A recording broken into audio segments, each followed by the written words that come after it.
Nicole is my pal. Oh my God. She's a good friend, and this is the documentary. If you haven't seen it, is so cool, and I'm so excited you're here. Thank you. I'm so happy to be. This is so bizarre. I know. In the best way. Hi. So weird. Well, Nicole and her husband Ted Sarandos, who is basically Netflix. He runs Netflix. Are pals, and I saw you at the Golden Globes the other night. Didn't get to see you later on, but did you go to parties? I did. I stayed out a little longer than I expected, but it was the Golden Globes, and it was fun. Yeah. And you were fantastic, and your speech was fantastic. It was a fun night. Thank you. I stayed out too late too. Well, you deserved it. I had to do a show the next day, and I was hurting. I was like, I should have just gone right home. All right, so I want to talk about, first of all, it's getting a lot of great nominations, and congratulations. Yeah, thank you. We were at National Board of Review last week in New York, and they named it top 5 documentaries, so that was a big honor. And, thank you. And the African American Film Critic Association named it Best Documentary, and we're nominated for an NAACP Image Award, so it's moving. This is all from you wanting to do this for your dad. I mean, what a cool guy. Explain. I mean, you can't really know who this guy is until you watch the documentary. We don't have time to. But tell everybody a little bit more about it. I mean, he grew up, you know, in North Carolina in Jim Crow South, and under Jim Crow laws, and had a very tough life, and only went to the 9th grade.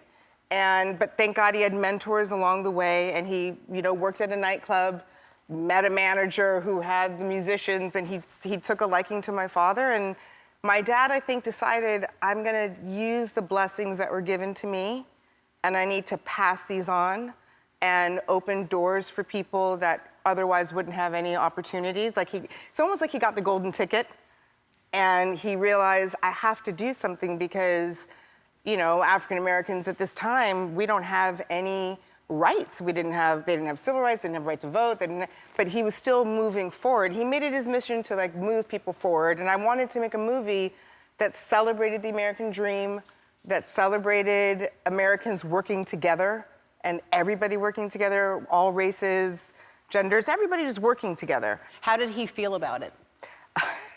He loved the film. I think he was shocked. I don't think he really thought it was going to be a real movie. I think he thought it was just going to be a bunch of people talking about, you know, what they did for him. But I wanted to show the best of America in the worst times. That we can all, even with all the drama that has happened in our country, which happens all around the world, what I love about America is that we're always seem to be the first to self-correct. And I think that's important, and that we're so much more together and so much more similar than not. Yeah. And none of the people in the film, by the way, none of them should have been friends. None of them should have known each other. But they were in the right place at the right time, and they decided to do the right thing. Yeah.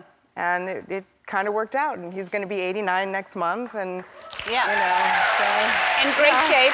Yeah. So just before we go to break, just some of the things, when you're growing up in that house, some of the people that would just be at the house. Just name some of the people. Muhammad Ali used to come over and do magic tricks for us all the time. He loved doing magic tricks. Some of the Jackson 5 was there. Whitney Houston was there a lot. Bobby Brown was there a lot. Jimmy Jam and Terry Lewis were there all the time. Hank Aaron. Hank Aaron is actually the reason I did the film, because I knew his story better than anyone else's, and he taught me how to be courageous, because I just knew that he broke Babe Ruth's record. I didn't know that he had to struggle so much and got all those death threats when he was breaking the record. Yeah, wow. And it taught me to still, he taught me what courage is, which is you're afraid, but you just do it afraid. Right, right. And he, knowing that he knew my dad so well and I loved him so much, he's the one who kind of gave me this idea, I should really put this story of all these people who made it possible for me to be sitting here. Yeah. So the film is for everybody who marched, and everybody who did sit-ins, and everybody who had a very uncomfortable life, to make sure that I had the rights that I do to have a comfortable life. It's such a good film, and I can't believe that was your dad and your life, and your life continues to be amazing. I love you, and it's called The Black Godfather. It's on Netflix now, and we'll be right back.